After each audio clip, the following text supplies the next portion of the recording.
Welcome back, everybody. 7 Minutes for Seniors. Chris Wilson, Modified Independence, here with Dr. Nields from Gray Matters. This is our third segment of 7 Minutes for Seniors. So we're going to stop talking about seniors a little bit here, okay? And we're going to talk a little bit more about you. Okay. I'm always fascinated to find out about people, and this is always a fun segment. So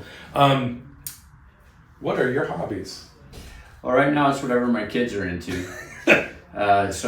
But I have some projects going on around the house that I enjoy. So I'm building a terraced garden. I love to grow plants and food, and I think food is such an integral part of our health, and something about just digging in the dirt and being out in the sun and in fresh air I just love. So I'm building these terraced gardens with these big boxed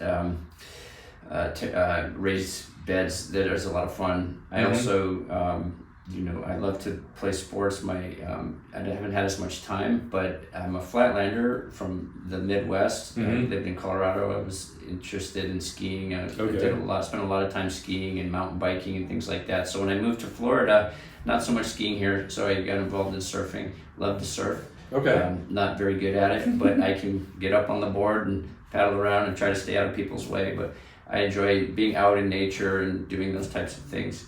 And right now, going to my kids' events and sports and different things, I love, and spending time with my beautiful wife.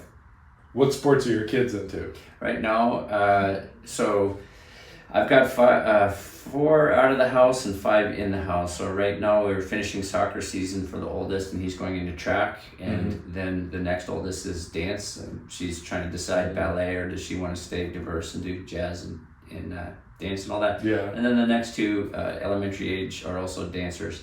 And then my youngest son is in soccer and flag football, and now he wants to play lacrosse. Oh, geez. Yeah. Well, that's a lot of practices to go to. Yep. Yeah. We're used to it. I mean, we've been through baseball and volleyball and other track and basketball. So. Yeah, that's awesome. Yeah. And of course, this is a good place for surfing. Yeah. If you get the winds in just the right direction and everything. Yep. You surf out by the pier? Not as much. I like the pulls a little better. Okay. I love the jetties. Yeah.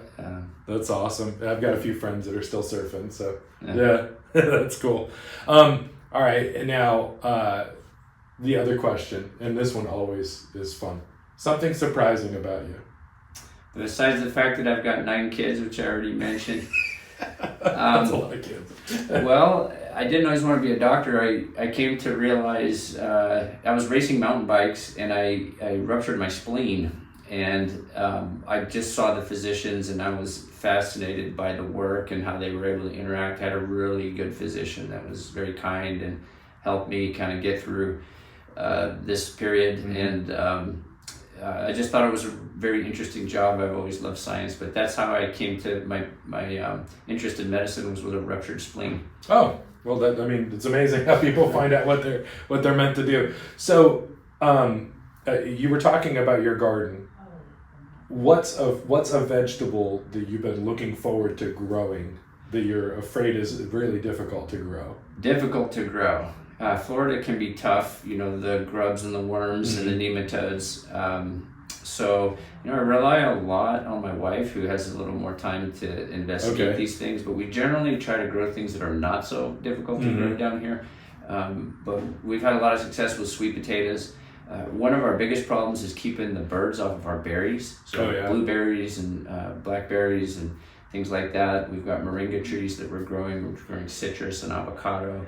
We do have an olive tree. I'm interested to see how that works. My wife assures me it's going to be fine. I'm not convinced that that's going to be true. Yeah. But that ought to be interesting to see if we can get it to produce some good olives. Have you gotten any avocados yet? Not yet. Everything is very new. So we've only been in this place for 2 years. Okay. And just recently started planting things. Why a terraced garden? Does your backyard drop off? Or? Yeah, we have a hillside, and there's sun. It's a good place to grow things in the sun. Exposure is perfect. It gets a little afternoon shade, so it should be good for a lot of things we want to grow. That's cool. Legumes and peas. And I grew up in the Midwest and my dad had about an acre plowed up, and so just eating fresh peas and strawberries and watermelon and corn on the cob and all these things was just a very fond childhood memory I have. Oh yeah. Yeah, I grew up on a farm in Pennsylvania. We had an acre of our yard that was actually a garden. And I remember one year I planted the rows lengthwise, and I had a whole row of cucumbers. So we ended up with 20 or 30 jars of pickles. Yeah. And my mom added too much of something, and they were super like puckery pickles. Yeah. And her pickles were often, everybody in the area wanted her pickles because they were so vinegary and puckery and everything. I just remember like I made too many, and that's what ended up happening with all the cucumbers. So,